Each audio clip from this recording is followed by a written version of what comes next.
welcome to my channel. I am Nia Imani Franklin, and I'm so excited to talk to you about the truth about my year as Miss America. A lot of you have been asking. I've seen so many DMs, comments, people that I've just seen randomly when I'm out who want to know, how was it being Miss America for real, like the real. So let's get into it. Okay, so being Miss America, one, it is something that you don't always think about. I know for me, I didn't grow up thinking I'm gonna be Miss America one day. That just wasn't the path for me. But I know that so many people do dream of it, and when you have that time that comes in your life and you make that goal, you want it to go a certain way. You have this fairy tale aspect about it, like we do with a lot of things in life. I think we fantasize and idealize a lot of things, but sometimes it's just about the reality. And so the reality of it is, Miss America is a nonprofit. It is a business. And that is what I went into my year thinking about it as. That was my mindset. I knew that this was a job. Everybody knows Miss America wins a $50,000 scholarship, but what you might not know is that Miss America makes a salary. And so you're actually an employee, you're a brand ambassador, you are representing this brand. That doesn't mean you get to make all the decisions though. So it's not like I won Miss America and all of a sudden I just go into the boardroom the next day and make all of these demands. It just doesn't work like that. So my year as Miss America, I have to say there were so many highs. There were definitely some moments that were challenging, but I'll start with the good. Miss America, I won that night. Completely in shock when I won. Of course, I worked really hard to get to Miss America and to reach that goal, but I had no idea that I would walk away that night being Miss America. I just was hopeful and I trusted God and I did my best, but I just was happy to be Miss New York. I was so happy to represent the beautiful state of New York. And that's what I did. I represented Miss New York to the best of my ability, and I ended up walking away as Miss America. And so that night I was able to do my press conference, and everyone was so happy that I won. Of course, my family was there. I remember being the most excited about doing my talent. It was just, it's a feeling that's so hard to describe, being able to do that on a national platform, because up until that point, I had not performed in front of a national audience. So that was just the beginning for me. Of course, I'm a performer and a composer, and so there'll be more of that as my career progresses, but that was the first for me, and I have Miss America to thank for that. Actually, Miss New York to thank for that. So that was cool. And of course, the next day, one of the most amazing things about being Miss America for me was all of that national attention. I was able to go to the Kelly and Ryan show. I did Good Morning America. I flew to California like 3 days after winning Miss America. It was insane. And it was a time that I had to grow up really fast because I had never traveled that much before. And so it was fun, but it was also new for me. And it took some getting adjusted to. Okay, so speaking of another high, another wonderful time during my year and 3.5 months of being Miss America. We'll get to that in a second. I was Miss America for longer than the average Miss America is Miss America. One of the really cool moments was when I had my homecoming for being Miss America. So many of you know that I was Miss New York. Of course, that was how I competed to be Miss America. Speaking of which, I have my Miss New York crown right here. It is one of my favorite things. I only was able to wear this for about 3 months. I won Miss New York in 2018, July of 2018, but I won Miss America in September. Well, actually, it was actually June 30th that I won Miss New York. So from June 30th until September 9th, I was Miss New York, and then quickly became Miss America on September 9th, and I didn't get to wear this anymore because I had a new crown, but this is such a beautiful crown. I love it, and it's definitely something I cherish. I haven't done my whole keepsake thing for it yet, but I'll get to that. I already have my Miss America one done, but that's on display. But this one is not on display. I just like to hold it sometimes. So anyways, my homecoming. I was actually able to have 2 homecomings, which was really nice that the Miss America administration let me do that. I don't know many Miss Americas who have 2 homecomings, but I had a unique situation because I actually was Miss New York, but I had only lived in New York. When I won Miss New York, I had only been living in New York City for a little over a year. So I was eligible to compete for Miss New York, but I was new to the city. Essentially, it wasn't really my home. It became my home, my adopted home, but my hometown is Winston-Salem, North Carolina. I'm a Southern girl, and so I was actually able to have a homecoming in North Carolina 1 week before my homecoming in New York. It was incredible. They threw me a parade. I received a key from the city, a key to the city from the mayor. That's a huge thing. I mean, that's something that even though it's a local town, it's like you have the respect of the people in your community, and there is no feeling like that. It's beautiful. So my homecoming in North Carolina was amazing. It was fabulous. It was great. And then a week later, I actually had my homecoming in New York City. And so it was just incredible that Miss America would let me have two of those opportunities to be celebrated in the way that I was celebrated. And so that's something that I have to keep in mind, and I really cherish that. And it was a beautiful thing to be able to celebrate my success with my family, my friends, community members who had supported me throughout my journey. It was really, really special. So that was another high. So far we have actually winning Miss America that night, being able to be nationally recognized on national TVs, national TVs across the world, being able to have two homecomings, and that brings me to the third thing. As far as like national attention goes, having the support of your community, I was actually able to perform so much. I am a person that has a career in the arts. Some Miss Americas may not have that path. They may be, scientists or doctors, lawyers, but my career that I had chosen way before Miss America was in the entertainment industry. And so having so many eyes on you was important for me. I was able to host the New York Philharmonic, and this is like a subcategory of the third thing that I'm talking about here, as far as all the amazing things and the positives of being Miss America. I treated it like a business, like I was talking about earlier. Miss America is a business, and that's how I conducted myself. I mean, business is business. Even the people you see that may have a carefree brand or whatever, rappers, they have a business to run. They have a brand to keep intact. And so that's what I was trying to do my entire year as Miss America. So like I said, I hosted the New York Philharmonic. It was a 3-day basically showcase they had of some songs and some composers from the community. I was able to actually be the MC, basically the mistress of ceremony for those concerts they held. I actually performed with the Dallas Symphony, which is one of the top symphonies in this country, and that was an experience that continues to be the gift that gives. There'll be some more things I'm doing whenever we're out of quarantine, where I can get back to actually traveling and that sort of thing. But I was able to perform with the Dallas Symphony. Huge. That's something that people in college, people that are singers, composers, that are young, like that are under 30, even under 25, really, like that's a huge deal. For people even that are any age, I mean, you can be 50 years old and be a composer or be a performer that has not gotten that opportunity yet. And they were so kind and saw potential and talent in me and actually let me perform with them. Huge. Such a highlight for me. I performed with the Bay Atlantic Symphony. I did a one-woman kind of concert in Knoxville in Tennessee. So I was just performing like crazy. I performed in California for an event. I mean, so much opportunity was there for me to perform and grow my brand musically.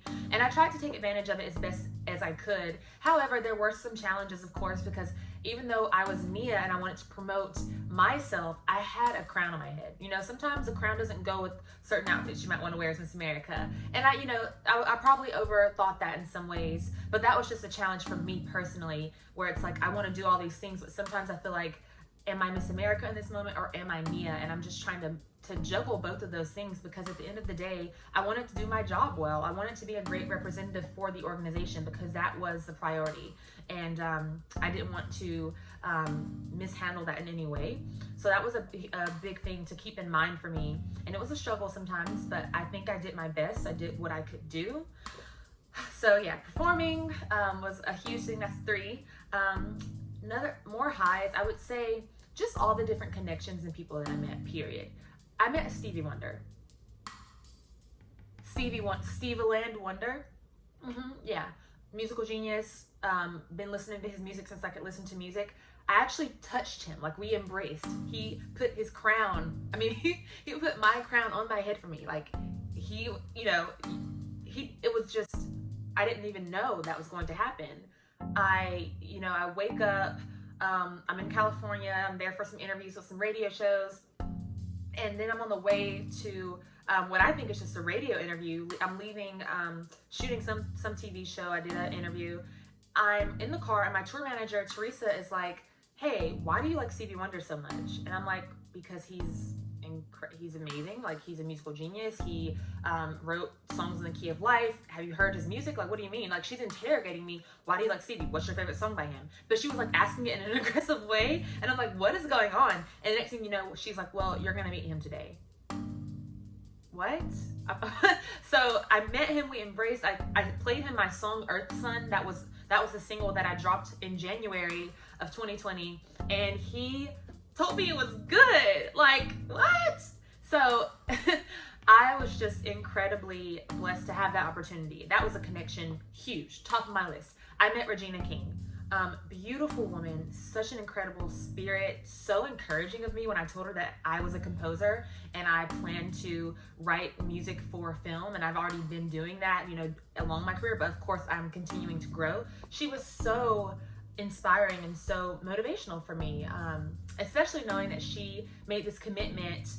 It was when she accepted either her Oscar speech or her Golden Globe speech. She actually made the commitment to make sure when she is in charge of a movie, whether she's directing it or producing it, what have you, she's made it a goal of hers and a commitment to actually use women 50% of the time, so it can actually be equal. And that's so important to me, as a female composer and just as a female in general. So I was really happy that I was able to meet her and countless other people. Just the networking opportunities are huge. The rooms that you in are huge, and you have to take it to your advantage. So that was I would say those were the highlights. Those were the things that were so meaningful to me. And of course, just all the different things that I did. I actually went on a USO tour. So the USO, if you're not familiar with that organization, it stands for the United Services Organization. They do these world famous USO tours where they invite celebrities. Miss America historically always went on USO tours, and it had been a few years since a Miss America went on one, but I was able to go on one. They were excited to have me. I went on the tour of Cassidy Pope and Miriam, some other cool, really talented people.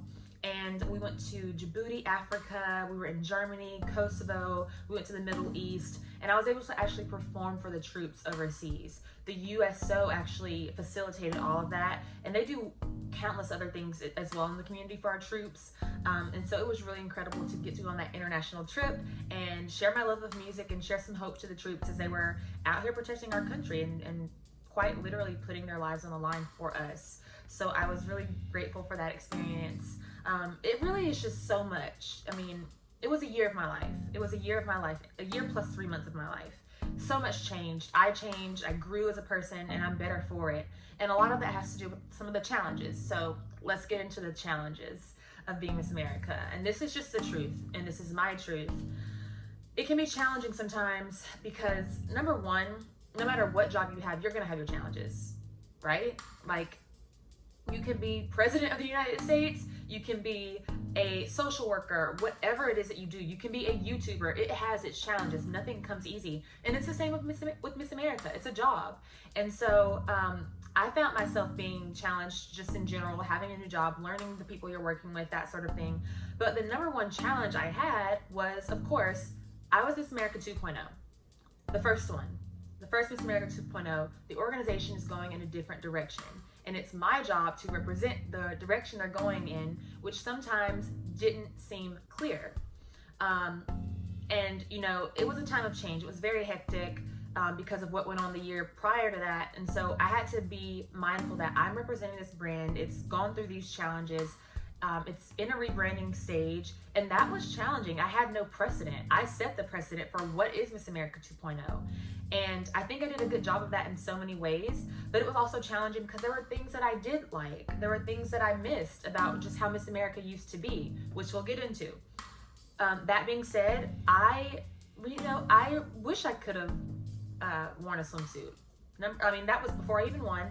I thought it was good, and I understand why they decided to take away the swimsuit portion of the competition. However, that was something that I had worked for since I started competing in the system. I competed in North Carolina for 2 years. Swimsuit was very important. I worked on my physical fitness like crazy, and I got to Miss New York, won swimsuit my year as Miss New York. So of course I'm thinking, okay, I won swimsuit in Miss New York. That's going to help me when I go to Miss America, but guess what? It wasn't there. And so that was something I had to get over. That was a hurdle. And when I actually was Miss America, you know, that was something that, you know, not winning with swimsuit sometimes made me feel like, oh, I'm the only Miss America that didn't have to do that to win. And so it was a little like, oh, I'm not the same as all these other women that came before me, but I could relate to them in other ways. So that was what helped me not care about that so much. Another challenge I think that kind of came up during my year sometimes is just the idea of wanting to do my own thing, but having to check in with someone before I did my own thing sometimes. You know, for example, if I wanted to launch a website when I was Miss America, I couldn't just launch my website. I had to ask for permission. If I wanted to, you know, go talk to a reporter, I couldn't just go talk to a reporter. I couldn't just call up TMZ or whoever I want to call to talk to. That has to go through my business manager. Everything has to go through her. I can't just go show up at something and speak for free. I have to run that by the organization. And so in a sense, you lose a little bit of that, you know, independence. And that's tough because I'm a very independent person. And so it was something I had to adjust to. The next thing, and probably the last thing, that, you know, I could go on all day about the highs. I could go on all day about some of the challenges, but one thing that I was challenged with up until the very last week of being Miss America was the lack of a final walk. I'm not going to dwell on this too much, but what I will say is, how would you feel? You know, I was definitely looking forward to that my entire year. When I realized I wasn't going to get that final walk, it caught me off guard. But I'm just grateful that, you know, thank you all for like sending me your messages and saying I wish you would have gotten one. It really means the world to me. I wish I would have gotten one too. But at the end of the day, like I said, this is a business. They made the decision they thought was right. I'll be interested to see what decision they make going forward, being that in recent history, I feel like I'm the only Miss America who didn't get one. But, you know, that was their decision. There's no love lost. I'm going to handle myself professionally regardless. So, you know, but I will say, stand up for yourself.